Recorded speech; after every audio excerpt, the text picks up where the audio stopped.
Wydad Casablanca have officially parted company with head coach Rulani Mokoena, appointing Amin Ben Hakim as interim manager until the end of the season. The decision comes in the wake of a disappointing run of results that has left the Moroccan Giants outside the CAF Champions League qualification places.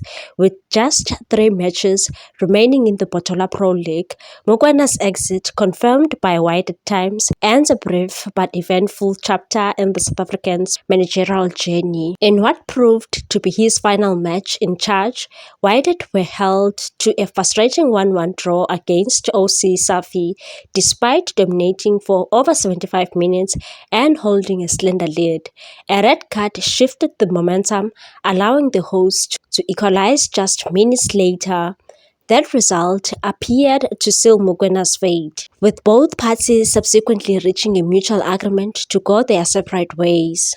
Though Mokoena succeeded in lifting Wydad from 6th to 3rd and boosted the club's overall points tally compared to the last season, the board felt the team had underachieved, particularly in light of their ambitions to return to the continental competition. The 37-year-old's departure has already sparked speculation about his next move. Reports in South Africa suggest Mokoena is a front-runner to replace Jose Rivero at Orlando Pirates, a club he previously served as assistant coach. The potential return has stirred debate, with former Bucks goalkeeper Josephs expressing doubts about Mokwena's suitability for the high-pressure role. Still, the links to the Pirates job continue to gather steam as Soweto Giants consider their options for the upcoming campaign. Mokoena is expected to meet Wydad president Hikam in the coming days to formalize his exit.